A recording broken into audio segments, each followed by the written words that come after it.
livro que a gente vai analisar hoje está no Evangelho de Mateus, capítulo 6. Quase que eu venho social hoje de novo, mas devido ao bullying sofrido semana passada, não sei por que essa turma aqui, né? Não parece crente não. Mas aprove o Senhor nos dar essa oportunidade. Uma coisa que eu aprendi, que eu não devo mais mandar mensagem para o pastor quinta-feira. Ele sempre aproveita a deixa, nos dá essa lição. Mas aqui estamos para pensar a respeito da Sagrada Escritura. Amém. Mateus capítulo 6, a partir do versículo 9. Todos acharam? Amém? Beleza. Vamos lá. Versículo 9 em diante diz assim: portanto, vós orareis assim: Pai nosso que estás nos céus, santificado seja o teu nome. Venha o teu reino, seja feita a tua vontade, tanto na terra como no céu. O pão nosso de cada dia nos dai hoje. Perdoa nossas dívidas, assim como nós perdoamos aos nossos devedores. Não nos induzas à tentação, mas livra-nos do mal, porque o teu é o reino, o poder e a glória para sempre. Amém. Estava meditando nesse texto há um tempo atrás. Deixa eu só ajeitar alguma coisa que eu esqueci de ajeitar. Beleza. Estava meditando nesse texto a respeito de um livro que eu acabei lendo sobre oração, do Tim Keller. E ao começar a meditar sobre esse trecho, eu até cheguei a comentar aqui na igreja sobre o desejo de estar conversando com a igreja a respeito desses versos. Uma das perguntas que, para a gente pensar nessa introdução, é: por que as pessoas oram? Por que as pessoas elevam a sua mente em oração? Oração, será que é só algo exclusivo do povo evangélico ou não? Quando a gente conversa com algumas pessoas, as pessoas falam: eu não vou para a igreja, eu não tenho uma religião, mas eu faço as minhas orações. Eu faço as minhas orações e creio que Deus me ouve e me responde, porque tudo que eu peço, Ele me dá. Então, pelo convívio de relacionamento com as outras pessoas, nós podemos ver que oração não é algo exclusivamente da igreja, faz parte do ser humano. E Calvino vai explicar que Deus colocou dentro do homem o que é chamado de senso de divindade. O que seria esse senso de divindade? Seria um desejo ou uma inclinação do homem em prestar as suas orações, em buscar a divindade ou buscar uma força maior. Só que no homem que não conhece a Deus, isso simplesmente é um instinto, algo que o leva a elevar o seu pensamento e a sua oração. Mas para o povo de Deus isso é algo diferente, porque isso é um sentimento, é uma prática provocada pelo Espírito Santo. Por quê? Quando a pessoa que não tem contato com Cristo, não tem contato com o Evangelho, e mesmo assim ela faz as orações, isso vai passar de um conhecimento limitado. Ela compreende que a sua vida é regida por alguém ou por um ser que eleva as suas orações. Mas quando nós temos contato com a pessoa de Jesus Cristo, quando nós temos o Espírito Santo, nós não estamos declarando as nossas orações ao acaso. Nós sabemos para quem nós estamos orando e sabemos exatamente quem está nos ouvindo. Então, nós vamos ver que Deus pode ouvir tanto uma pessoa que não tem tanto convívio com Deus, como também pode ouvir o seu povo. O exemplo da Bíblia é um rei completamente ímpio, mas que se humilha diante de Deus e Deus concede misericórdia, que é o rei Acabe. Outro exemplo de um povo que não tinha um relacionamento com Deus, mas quando se arrepende e Deus ouve e vê o arrependimento daquele povo, é o povo de Nínive. E Deus fala que iria destruir, aquele povo se arrepende, Deus ouve aquele povo. Mas existe o fato do povo de Deus, aquele povo que conhece e que tem um relacionamento com Deus. A partir desse relacionamento, ele sabe que não está clamando a um Deus de madeira, a um Deus que não pode fazer nada. Ele está clamando a um Deus que é vivo, que é eternamente e que o ama e que o ouve. Então a oração, e Tim Keller vai dizer que a nossa oração, ela é uma resposta que temos ou que damos a Deus. Por que uma resposta? Porque essa resposta vai estar relacionada ao conhecimento que nós temos de Deus e aquilo que Ele já deixou bem claro, revelado. Ou seja, quando você vai olhar a Bíblia, vamos pegar Noé, Abraão, você nunca via o homem indo em busca de Deus. Era sempre Deus indo ao encontro do homem. Então tudo que o homem fazia, todas as suas orações, o seu sacrifício, era uma resposta a uma conversa que foi iniciada por Deus. Ou seja, as nossas orações, as suas orações não começam em você. São a resposta da revelação que Deus já deixou expressa para você. Tiago começou o culto falando sobre o conhecimento que o povo tinha de Deus. Ou seja, o seu relacionamento com Deus vai depender do seu conhecimento em relação à pessoa dele. Se você acha que Jesus Cristo, como a passagem vai dizer, Jesus Cristo era simplesmente aquele que podia multiplicar pães, o seu relacionamento com Jesus vai ser simplesmente uma pessoa que vai saciar as suas necessidades materiais. Se aquelas pessoas conheciam Jesus simplesmente como filho de Maria, você simplesmente, ou aquelas pessoas conheceriam simplesmente um Jesus que nasceu, cresceu naquela vizinhança, mas era simplesmente mais um. Mas quando Pedro compreende que aquele Jesus era o Cristo, Filho de Deus vivo, isso iria mudar completamente o relacionamento que Pedro tinha com Jesus. A nossa oração é uma continuidade da conversa que Deus iniciou por meio da sua palavra e graça, e que com o tempo vai se transformando num conhecimento completo encontro com Ele. Ou seja, a sua oração e a minha oração vai se transformar à medida que a gente vai conhecendo quem Deus é e como Ele se manifesta em nossas vidas. Às vezes a gente tem dificuldade em nos expressar em oração, porque a gente não conhece Deus de fato. Ângelo, o que isso tem a ver com essa oração? A gente vai entender depois. Um exemplo que eu ia citar depois, mas vou citar nessa introdução, foi o início do meu relacionamento com Jade. Ela está lá atrás. Pronto, lá vem a história. Lá vem. Não vou falar os anos, senão eu vou errar, vai ficar gravado, então eu vou ter posse.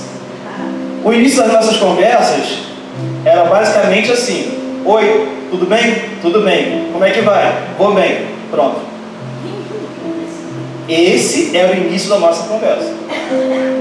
E isso se estendeu, e era só isso mesmo, gente. Dia após dia. Já falava tudo bem, mas mesmo assim me perguntava: como é que vai? Tudo bem. Meia hora depois, vou dormir. Então tchau, boa noite. Acredite se quiser. O início da conversa, para quem não tem intimidade, para quem não conhece, é assim mesmo. Mas quando o relacionamento foi aumentando, cada um foi conhecendo um ou outro, hoje nós estamos casados, para sempre, em nome de Jesus. Amém. Porque o relacionamento foi aumentando, o conhecimento foi aumentando. Tá certo que hoje, quando a gente teve sério, quer falar, não tá certo. Mas o relacionamento aumentou. A oração é a mesma coisa. A sua oração com Deus vai fluir a partir do seu conhecimento com Ele. Se a sua oração não está fluindo, é porque você ainda não conhece Deus de verdade. E essa oração dominical, a oração de Cristo, ela nos revela a beleza do Criador. Essa oração nos revela quem Deus é de verdade.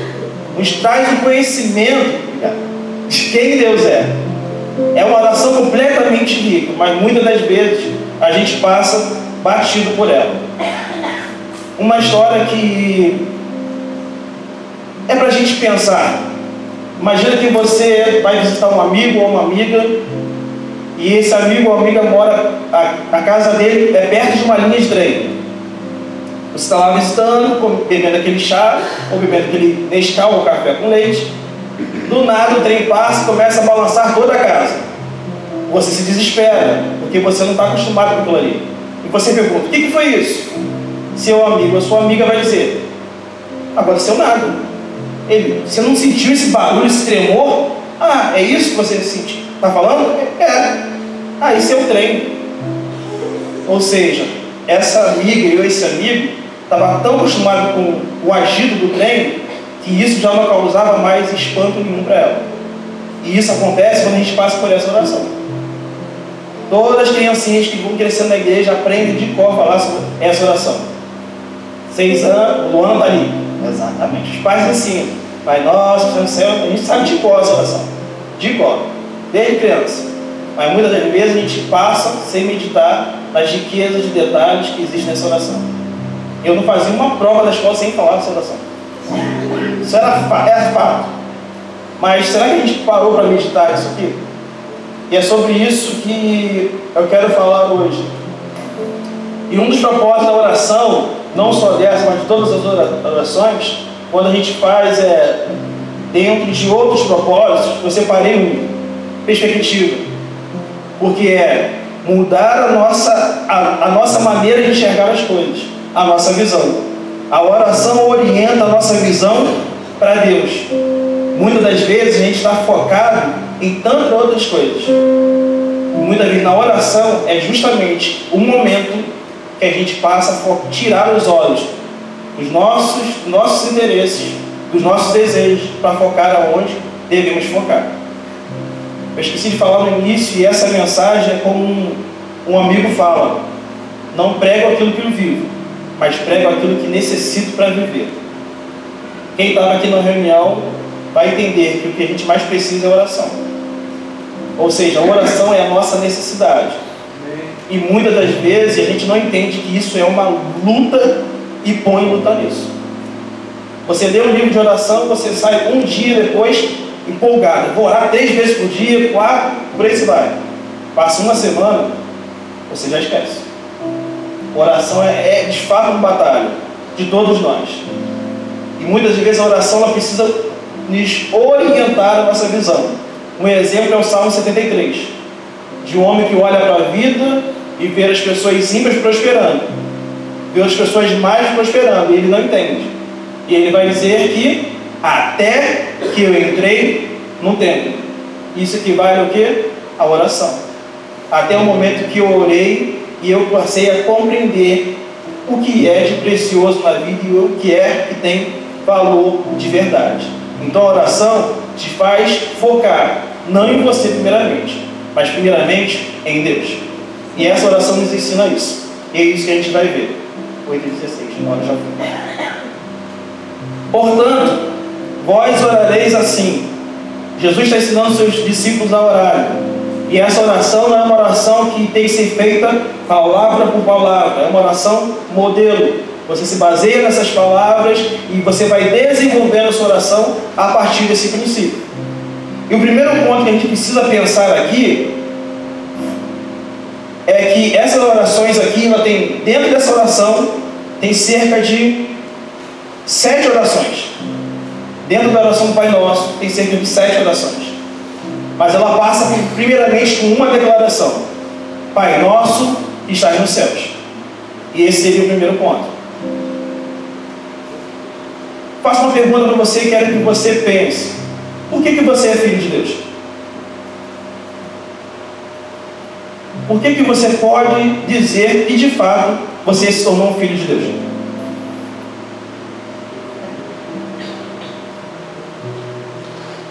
Essa é a resposta.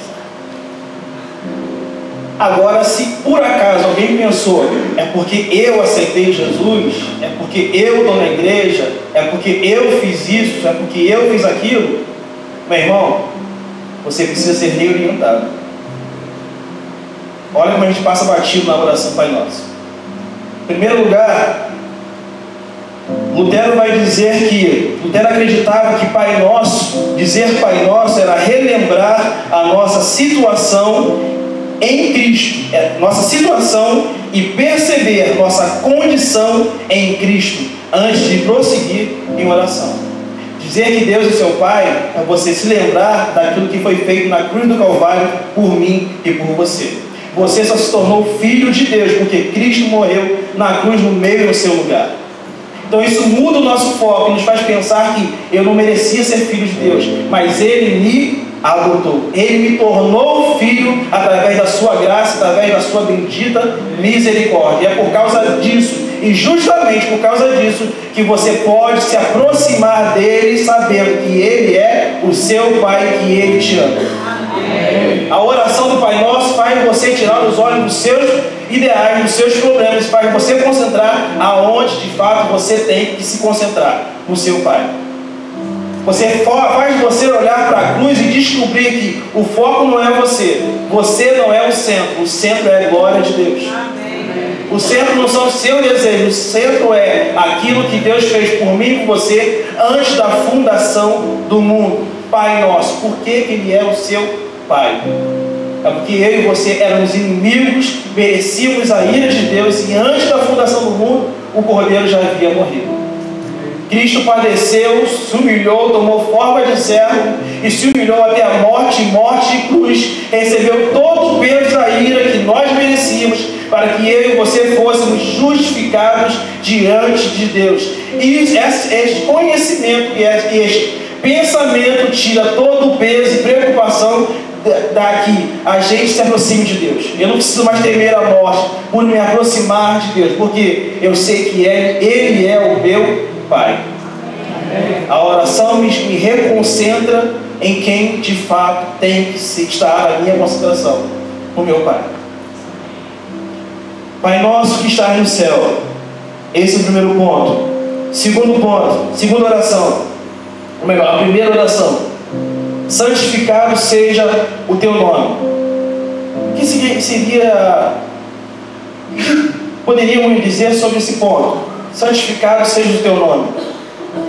O que nós estamos pedindo, partindo do pressuposto que o nome de Deus é santo e eternamente é santo. Se Deus é santo, por que eu peço que Ele seja santificado? O que há incluído nessa oração? Estamos pedindo que o Senhor nos impeça de desonrar o seu nome, o nome pelo qual somos chamados. O que isso quer dizer? Eu e você não somos chamados de cristãos? Eu e você não somos chamados de filhos de Deus? Quando nós pedimos a Deus, santificado seja o seu nome, nós estamos dizendo para Deus: Deus, por favor, nos impeça que eu viva uma vida em total pecado que leve as pessoas a se escandalizarem e dizer que não vale a pena de servir. Que a minha vida leve pessoas a olhar para o Senhor e dizer que Deus seja louvado. A palavra de Deus vai dizer que as nossas boas obras têm uma finalidade: é fazer com que o mundo, ao olhar para a gente, glorifique a Deus que está nos céus. As suas boas obras não servem para te enaltecer ou para te engrandecer. As nossas boas obras servem para glorificar aquele que entregou o seu filho para morrer na cruz por nós. Só para que as pessoas lá de fora possam olhar: existe alguém, existe um povo que é o centro de moral desta terra. Ainda existe um povo que vale a pena ser seguido. Existe um povo que é referência nessa sociedade. Existe um povo que ainda confia em Deus e que vale a pena ainda confiar naquele povo. Santificado seja o seu nome. É que a minha vida glorifique e contribua para o crescimento do seu reino. Amém. Santificado seja o seu nome. É que a minha vida contribua para glorificar e exaltar o teu nome, que é santo, eternamente santo. Amém. Isso que significa pedir ao Senhor: santificado seja o seu nome.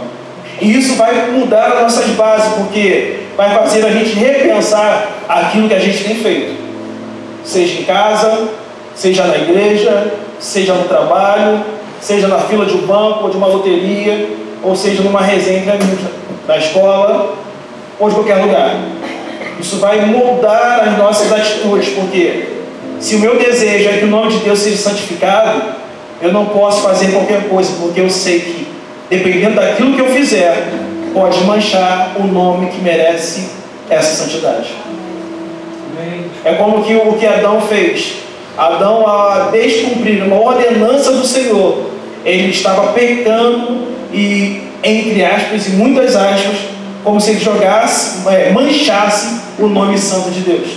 Por isso, quando a gente estudou sobre a cruz de Cristo, nós vemos que o preço não foi pago ao diabo, foi pago a Deus. Porque toda a honra e a glória que lhe é devida foi roubada por causa de Adão. Cristo estava devolvendo a honra e a glória e a beleza da santidade que Deus merece. Então eu e você, quando falamos santificado seja o seu nome, estamos pedindo a Deus, não me deixe viver uma vida que não te glorifique. Segundo ponto em santificado seja o seu nome seria que a fé seja difundida no mundo para que os homens honrem a Deus com a semelhança ou a santidade de Cristo. O que isso significa? Que o Evangelho se espalhe nesse mundo e que a nação e que todo este mundo glorifique a Deus e exalte como Ele merece. João capítulo 17, Jesus vai orar dizendo com um desejo, que era glorificar, era exaltar a pessoa do Pai. Esse era o desejo de Jesus. E se nós somos um com Cristo, esse precisa ser o nosso desejo. Santificar e glorificar o nome que é eternamente santo de Deus. Então, dentro dessa oração, nós já vimos uma declaração: Ele é o nosso Pai. Isso nos faz focar primeiramente nele. Essa primeira oração que nós vimos, santificado seja o teu nome. Vimos o que é pedir que Deus seja, o nome de Deus seja santificado. E interessante que nome fala de caráter, é revelação da pessoa. Isso revela a identidade. Terceira oração está no versículo 10. Venha o teu reino. Ou seja, o foco até aqui não está no homem, está somente em Deus. Santificado seja o seu nome e venha o teu reino. Venha o teu reino a pedir a Deus que governe tão completamente sobre nós a ponto de desejarmos obedecê-lo de todo o nosso coração. Você já parou para pensar que todas as vezes que você orou o Pai Nosso, você pediu isso? É que Ele estabeleça o reino dele na sua vida de certa forma que você não diga não para Ele. Agora, o que passou, passou. Será que nós estamos preparados para falar com o Senhor? Venha o teu reino, governe minha vida por completo, essa casa é tua, toma cada cômodo da minha casa. Não como aquela história que a gente sabe, Jesus bate na porta do camarada, ele se oferece a sala, porque o quarto, o banheiro, os outros cômodos estão bagunçados. Aí ele fala, aí o diabo vai bater no quarto, vai bater no banheiro, vai bater no outro cômodo, e ele não entende, porque mesmo Jesus estando ali, o diabo tenta entrar naqueles cômodos. Jesus vai dizer: você só me ofereceu a sala. O dia que você me oferecer a sala, a casa inteira, o diabo não tem vez na sua vida. Quando o diabo foi bater na sala, ele foi entender, ele disse: não, aqui não, aqui você me ofereceu, isso aqui é meu, deixa que eu atendo. Quando Jesus abre a porta, o diabo olha e ele vai dizer: desculpa, foi engano, bati na casa errada. Às vezes a gente pede ao Senhor: venha o teu reino, mas a gente faz como, não posso deixar passar, como o Chaves fala na Chiforífera. Quem teve infância sabe o que eu estou falando. Aquele desenho do Chaves, que ele termina, mas toda hora ele tira da mão do professor para terminar um retoque. Muitas das vezes a gente é assim.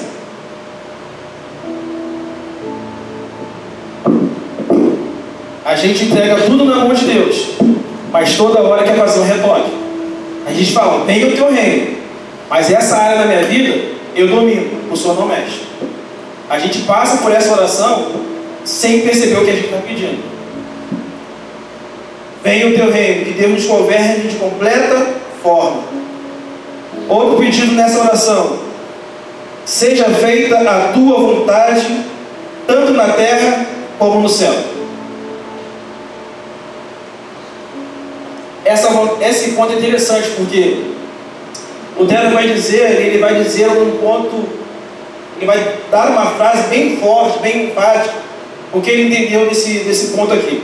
Olha o que ele diz: concede-nos graça para suportar de bom grado toda enfermidade, pobreza, desgraça, sofrimento, adversidade, e para reconhecer que nisso tua divina vontade é crucificar a nossa vontade.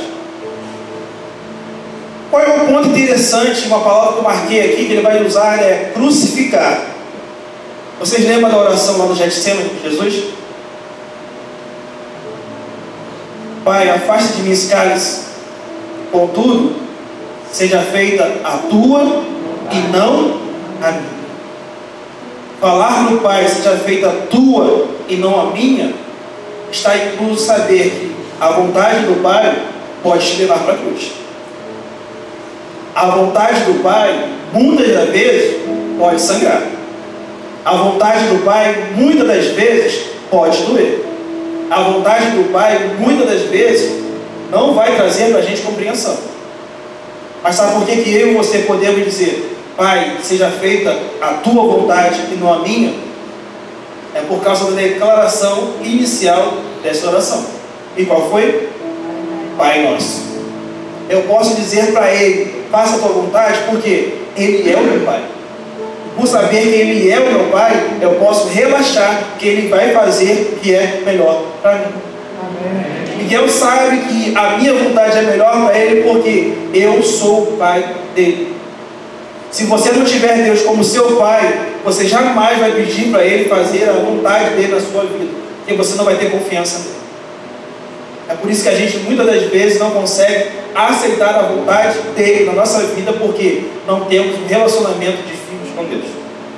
Se você conhecesse quem de fato é o seu Pai, você pediria: seja feita a sua vontade, mesmo que isso eu tenha que passar pela cruz. Deus está dando para você pensar o que é a oração do Pai Nosso?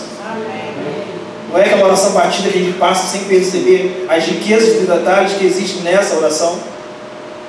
E muitas das vezes a gente tem que querer fazer a nossa própria vontade, dá errado.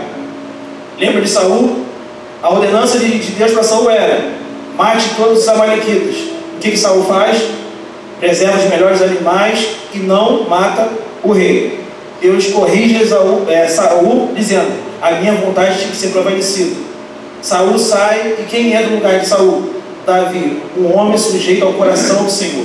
Davi era um homem que até para guerrear ele perguntava: é para ir? Deus, vai. Como que eu tenho que atacar? Assim. E agora? Teve certa feita que Deus falou para Davi: Davi, não vai de frente, rodeie os seus inimigos, e quando você ver a árvore se balançar, aí sim você pode batalhar. Isso é confiar plenamente que aquilo que Deus direciona é o melhor para nossas vidas. Isso é dizer: seja feita a sua vontade da mesma maneira que é feita onde? Nos céus. Se nós sabemos e podemos compreender que no céu acontece plenamente aquilo que Deus deseja, é isso que a gente pede para nossas vidas. Que Deus haja plenamente na minha vida e que Ele visite cada cômodo dessa casa, porque eu sou sua casa, eu sou a sua habitação. Que Ele tenha domínio completo sobre a minha vida. A oração te faz focar primeiramente em Deus. A adoração e ação de graças centradas em Deus vem em primeiro lugar. Até agora nós vimos primeiramente: santificado seja o seu nome, venha o teu reino e seja feita a tua vontade. O foco primeiramente está em Deus. Tudo começa por Deus, tudo começa por aquilo que Ele fez e por aquilo que Ele é. Aí sim nós vamos começar a pedir por nossas vidas. Aí que vem a quinta oração: Pai, o pão nosso de cada dia nos dai hoje. Agostinho nos lembra que o pão de cada dia é uma metáfora para a necessidade e não para luxos. O que isso quer dizer? Eu compreender que as minhas petições passam não por aquilo que vai me trazer vanglória, mas é para aquilo que eu necessito diariamente. Abra sua Bíblia, por favor, em Provérbios, capítulo 30.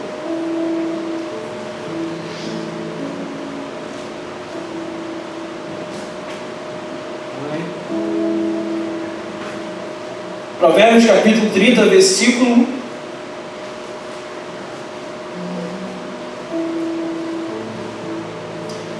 8.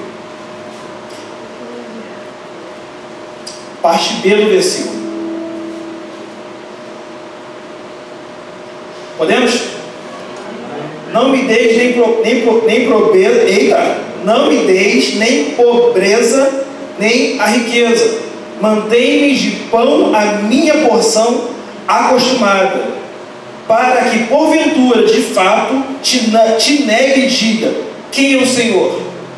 Ou que empobrecendo venha a furtar e lance mão do nome de Deus. Esse homem está dizendo: não enche minha vida de bens, para que porventura eu, cheio de bens, esqueça quem Deus é. Só que isso não acontece com a gente, né? Só na França. Tá tudo bem, tudo beleza, a gente está sempre firme com Deus. Só que os franceses se esquecem de orar, se esquecem de ver a igreja, se esquecem de fazer diversas coisas. Tá bem, quando fica pobre, o calo aperta, aí começa o quê? Não orar, mas não orar. Esse homem está pedindo: concede-me aquilo que é suficiente para que a minha vida não se esqueça de ti e nem comece a murmurar do Senhor. Ou seja, conceda-me aquilo que é suficiente para que eu tenha uma vida satisfatória todos os dias. Será que a gente tem coragem de fazer essa oração para Deus? Ou a nossa oração é tão mecânica que a gente não pensa no que a gente está pedindo? Sabe o que essa oração envolve? Primeiro ponto, ela envolve confiança, porque é o pão de cada dia. Você lembra do maná? A ordenança era: colhe o maná dia após dia, não recolha o maná para o dia de amanhã, dia após dia. O único dia que era permitido colher dobrado era na sexta, pois no sábado era o dia de descanso. Como tiveram os franceses lá no deserto também, cismaram de colher, pensando que iria acabar. O que aconteceu? O maná estragou. Pão nosso de cada dia requer confiança que o Deus que te deu ontem vai te dar hoje, e o Deus que te deu hoje vai te dar amanhã, e vai te dar depois, vai te dar depois, vai te dar depois. Amém. Mas para você chegar nesse nível de conhecimento que o Deus que você serve é capaz de sustentar todos os seus dias, o seu foco tem que ser tirado de mim e você para concentrar naquele autor e consumador da nossa fé. Amém. Sem você olhar para a cruz, sem você olhar que Deus supriu a sua maior necessidade, que era ser livre do pecado e da morte. Se você não olhar para Ele, você não vai ter fé e compreensão que a sua necessidade, o feijão e arroz da sua panela podem e serão supridos por Ele. Amém. Pão nosso de cada dia envolve moderação. Você precisa confiar em Deus moderadamente. Já saber, aquele que proveu ontem vai prover amanhã. Relaxa, confia no Senhor. Isso envolve uma total dependência, porque dependência e humildade. O pão nosso de cada dia, dai. Ou seja, não é você que vai fazer, é alguém que vai te dar. E se é alguém que vai te dar, você está numa condição de quê? De dependente da boa ação e da misericórdia de alguém. E isso requer humildade. Muitas das vezes, para a gente ser ajudado, a gente precisa ter consciência que dependemos dos outros.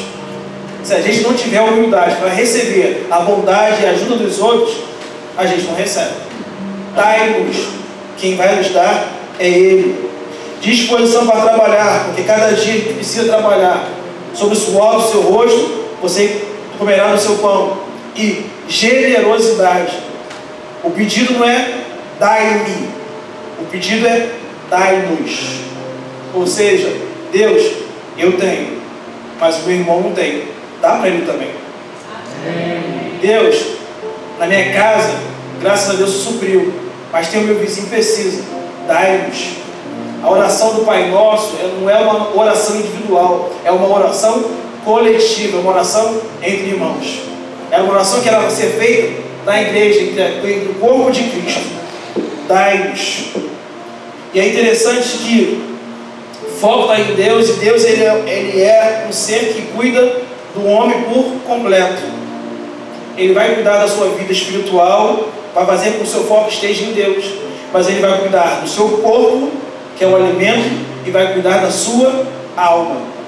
Ele vai cuidar das suas necessidades físicas e vai cuidar das suas necessidades espirituais. Ele cuida do homem completo. Sexta oração vai dizer: perdoa-nos as nossas dívidas. Chambre vai dizer que havia uma máxima no povo judeu, a que ninguém deveria se deitar na cama sem primeiro perdoar o que estivesse causado algum sofrimento. E para mim esse é o ponto mais que precisa de asterisco nessa oração, porque a gente não se atenta para essa parte. Perdoa-nos as nossas dívidas, assim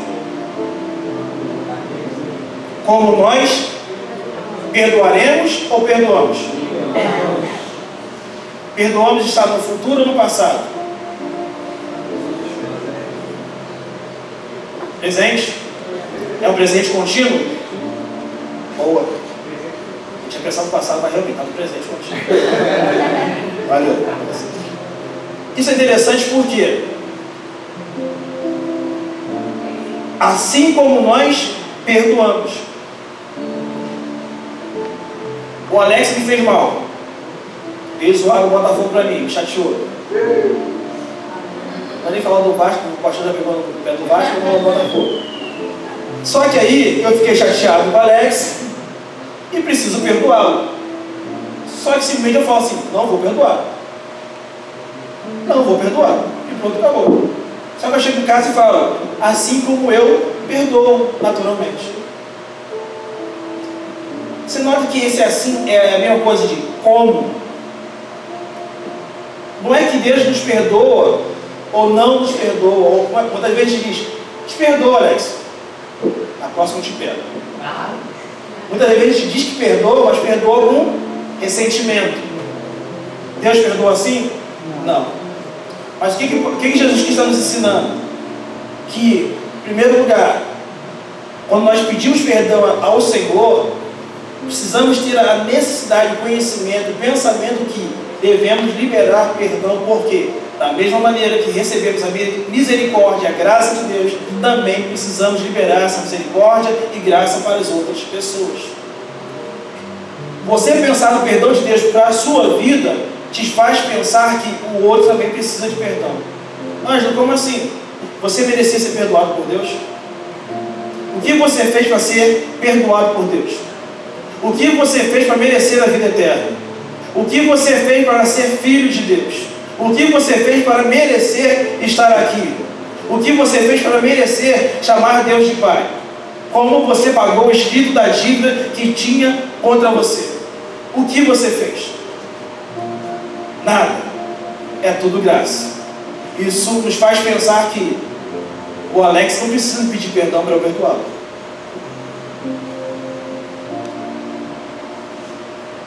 Isso nos faz pensar.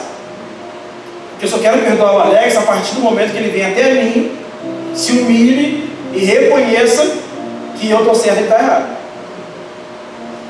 No casamento isso não acontece. Né? Pula essa parte.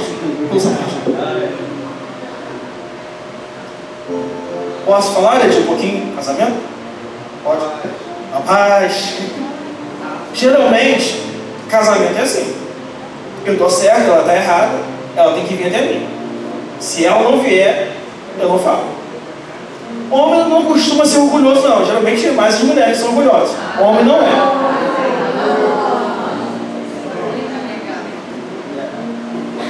Geralmente, até tossiu lá atrás, gente. Oh, meu Deus do céu. Brincadeirinha, mano. Brincadeirinha. Geralmente a gente é orgulhoso. A gente quer que o outro peça perdão e reconheça que a gente está certo. Só que o perdão de Deus não partiu pela gente, partiu dele. E se o perdão de Deus para nós partiu dele, meu perdão tem que partir gratuitamente pela minha esposa. Mesmo se ela merecer. Eu também não merecia. Quantas vezes ela me perdoou sem eu merecer? Quantas vezes? Não foi nenhuma, nem duas, nem três. Isso é graça.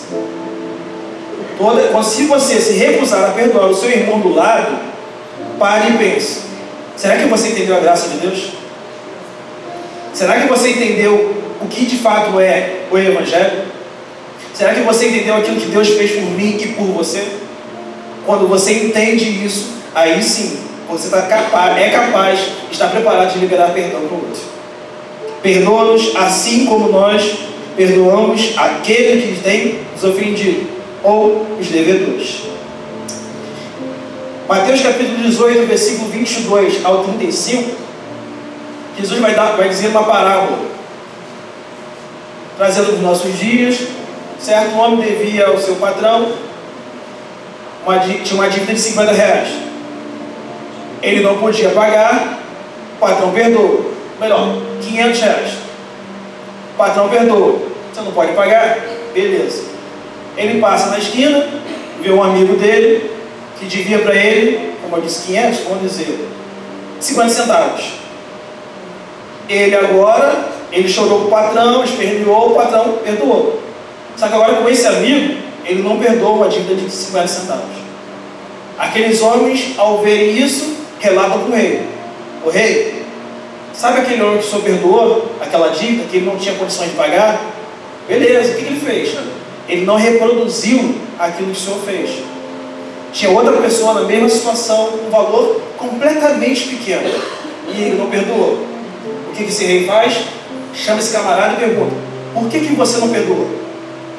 Por que você não fez a mesma coisa que eu fiz com você para aquela outra pessoa? Já que é assim, você agora está obrigado a pagar a sua dívida. E era uma dívida que aquele homem não tinha como pagar. E trazendo na moeda daqueles dias, ele teria que viver a sua vida infinitamente para pagar uma dívida que ele não seria capaz de pagar.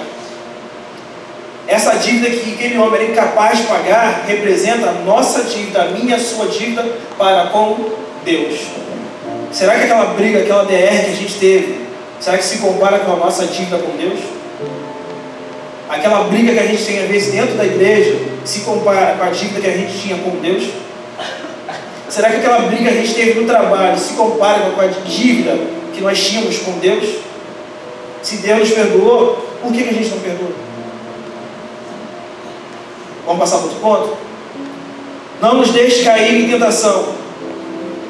Nós vimos aqui sobre tentação e provação. O que Jesus está nos ensinando aqui? Tentação só da cobiça, ao desejo que vem dentro do homem, ou seja, a nossa natureza caída. São todos os desejos que não condizem com a vontade de Deus. Essa oração vai dizer: não nos deixe desejar tudo aquilo que nos afasta da sua vontade. Uma vez cedida a tentação, nós viveremos uma vida que não irá glorificar a vontade de Deus. Lembra aquele pedido? Santificado seja o teu nome. Ceder à tentação é viver uma vida que não glorifica a vontade de Deus. E nós devemos pedir a Deus todos os dias para que a nossa vida não venha cair na cobiça do nosso coração caído. Livra-nos do mal, é nos livrar de todo o ataque do maligno, é nos livrar de tudo aquilo que tenta nos afastar da presença de Deus, é nos livrar de tudo aquilo que o nosso adversário tenta fazer contra as nossas vidas. O que eu quero dizer com essa oração é dizer que o meu e o seu pensamento, em primeiro lugar, não pode estar em nós, precisa estar em Deus. As nossas necessidades precisam estar em segundo plano, nosso foco precisa estar em Deus, o autor e consumador da nossa fé. A oração precisa nos direcionar novamente para Ele. Precisa trazer no nosso coração um senso de dependência, um senso de insuficiência. Eu e você precisamos nos humilhar diante daquele que pode fazer tudo aquilo que nós precisamos. Mas você e eu não iremos compreender isso sem antes olharmos para a cruz, olharmos para Deus. Não é o nosso foco, nós não estamos no centro, é Deus que é o centro. Não é a gente que é a beleza do Evangelho, mas é Deus que é a beleza e a glória desse maravilhoso Evangelho. Amém. Nós não estamos aqui porque merecemos, é tudo pela sua bondade e misericórdia. Mas entenda primeiramente, Ele é seu Pai, e pelo fato dele ser o seu Pai, você pode descansar, porque Ele sabe aquilo que é melhor para mim e para você. Você pode viver uma vida que contribua para o louvor e a glória dele que lhe é devida.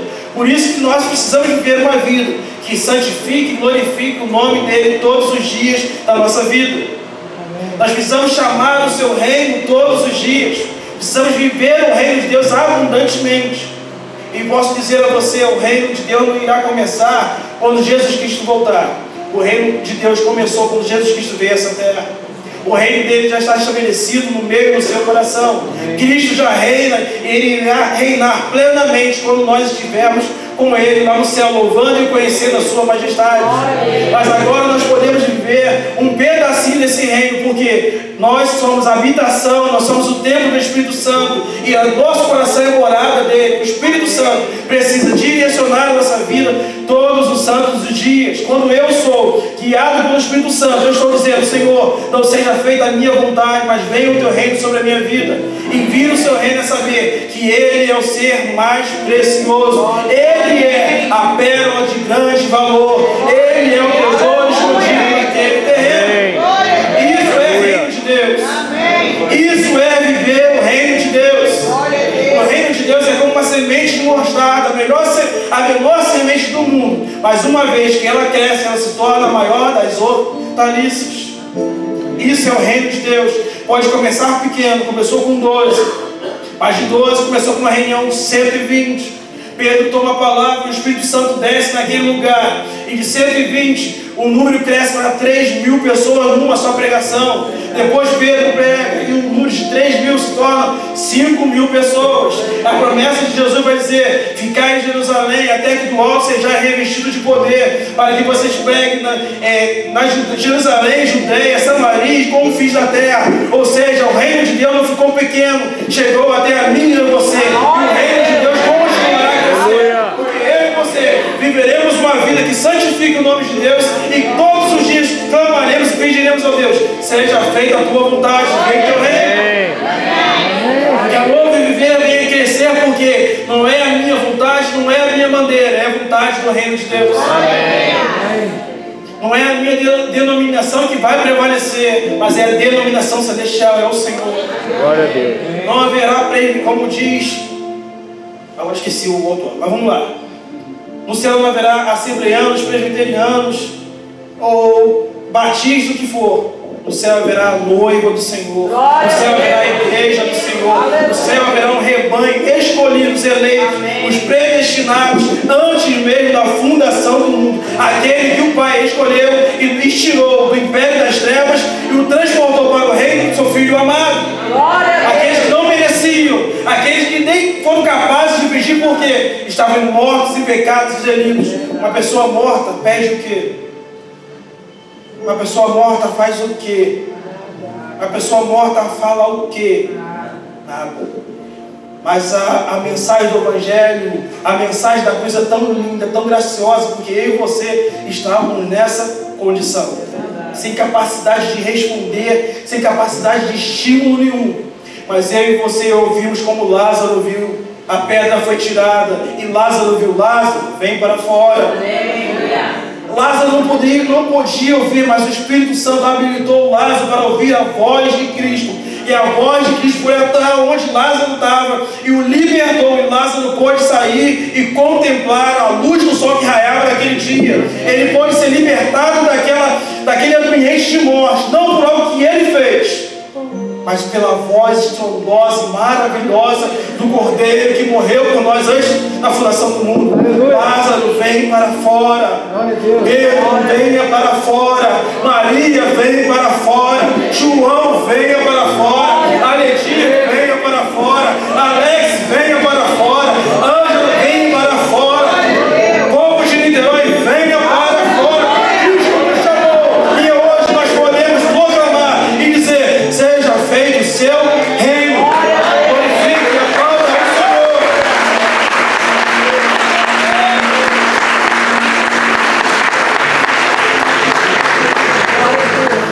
Seja feita a sua vontade, assim na terra como no céu.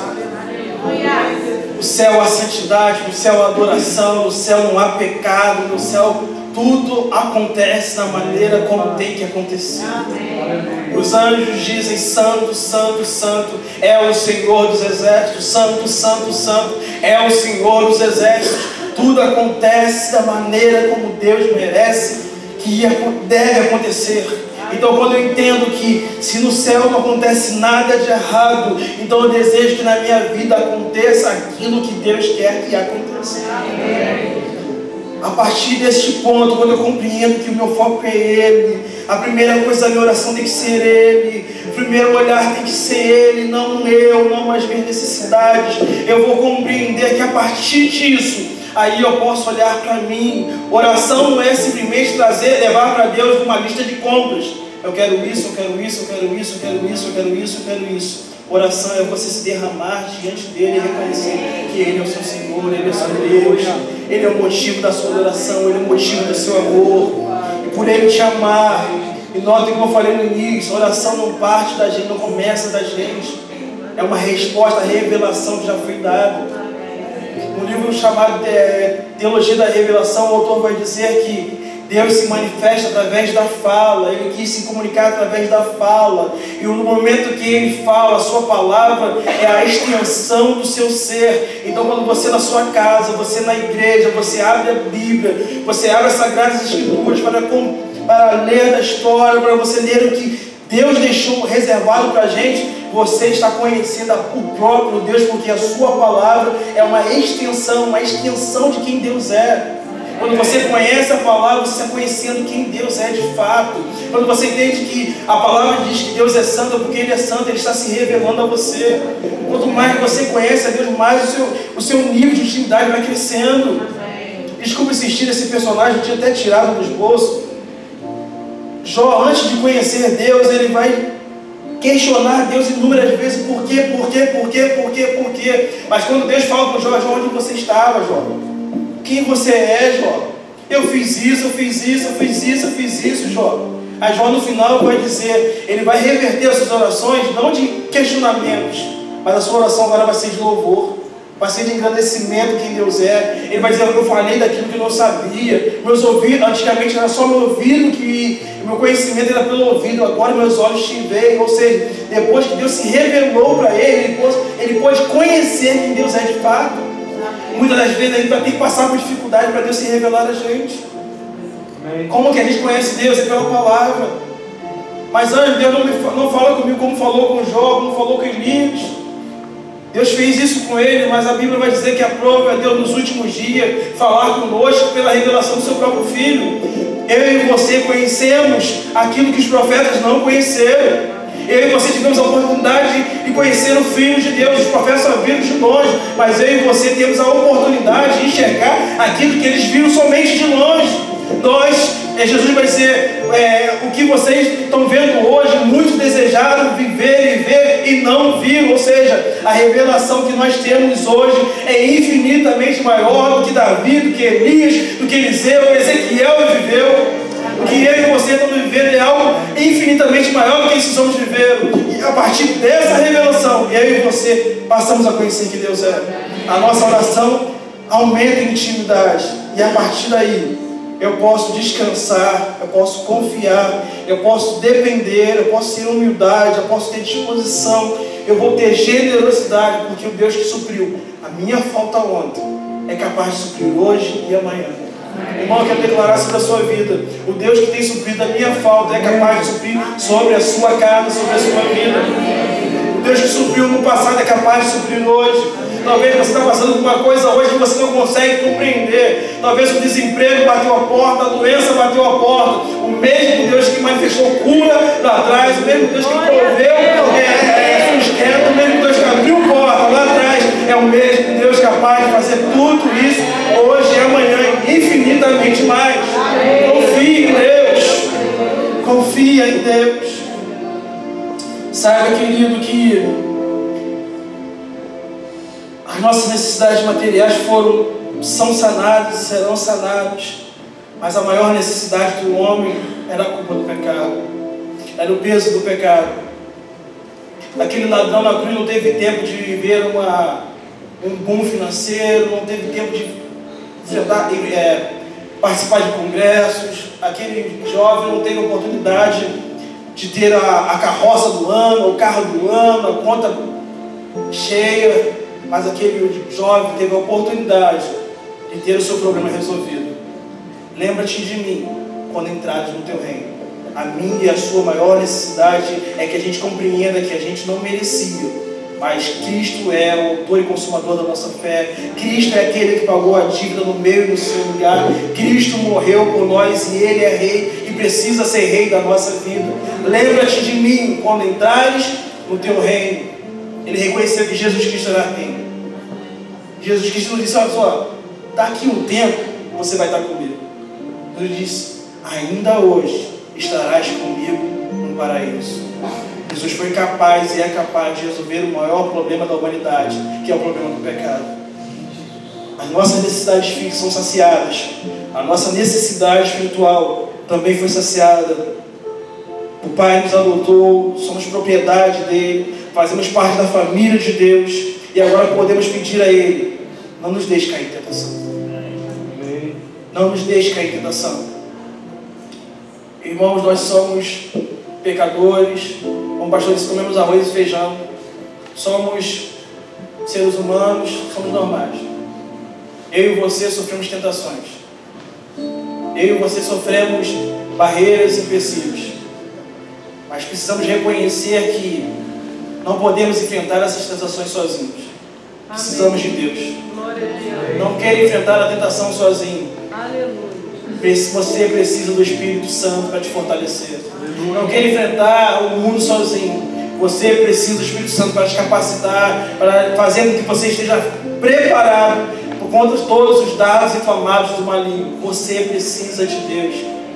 Não queira prosseguir sozinho. Não sei como você entrou aqui, mas não tente entender ou achar que você é autossuficiente. Tenha a dependência de Deus. Amém. Todas as vezes que a gente tenta resolver nossos próprios problemas por nós mesmos, a gente cai e a gente fracassa. Sai daqui pensando: eu preciso de Deus. Não nos deixe cair em tentação. Amém. O diabo anda ao nosso redor como um leão querendo tragar. E é por isso que nós precisamos pedir: livra-nos do mal, livra-nos do maligno. Jesus, Ele é o nosso intercessor. Hoje Ele está à destra do Pai, intercedendo por nós todos os dias. E nós temos uma bênção dupla na Trindade. Temos o Pai que nos ouve, mas temos a beleza, a graça de ter o Filho à destra dele intercedendo por nós. E temos o Espírito Santo dentro de nós, intercedendo com gemidos inexprimíveis ao Pai. Amém. Pedindo para que nós sejamos livres do mal. Amém. Jesus vai dizer: Pedro já pediu a sua vida para se andar, mas eu roguei ao Pai por você. Sabe por que eu e você não caímos? Sabe por que eu e você não saímos por essa porta e somos atacados? É porque Cristo intercede por nós todos os dias. Sabe por que você ainda está de pé aqui? Sabe por que o seu casamento ainda está de pé? É porque Deus intercede por você todos os dias. Não é beleza em nós, não é beleza em você. É porque Ele intercede por você todos os santos dias, todos os santos dias. Sabe por que a minha e a sua oração são ouvidas? É porque Ele intercede por mim e por você todos os dias, pedindo: Pai, livra-nos do mal. João 17 vai dizer: enquanto eu estava aqui, eu cuidava dele. Pai, eu vou para ti. Eles ainda estão no mundo, mas guarda-os. Eles não são do mundo. Por eles não ser do mundo, o mundo não os ama. Nós somos e seremos atacados todos os dias. Mas sabe de uma coisa? Nós somos guardados no nome do Senhor. O nome do Senhor é torre forte. E aqueles que sabem disso, correm nessa torre. Irmãos, até aqui era isso que eu queria pensar com vocês hoje, com essa compreensão. A riqueza dessa oração, a beleza dessa oração, que você nunca mais passe por essa oração simplesmente batido como um trem passando numa casa que você já está acostumado. Mas quando você se deparar com essa oração, compreenda que tudo que a gente precisa está nessa oração. Cristo deu-nos a oportunidade de falar assim: você quer conhecer o Pai? Você quer se aproximar do Pai? Você quer compreender o amor que Ele tem por você? Eu vou te dar o caminho das pedras, o caminho das índias. Não é nem caminho das índias, é o caminho do coração do Pai. Segue aqui. Ele é seu Pai, e por Ele ser o seu Pai, compreenda que a vontade dEle é melhor que a sua vida. Não lute contra a vontade dEle, mas compreenda que Ele intercede por você, Ele te guarda, Ele te sustenta a cada dia, não só hoje, mas para tudo sempre, em nome de Jesus. Fique com essa palavra, que Deus vos abençoe. Amém.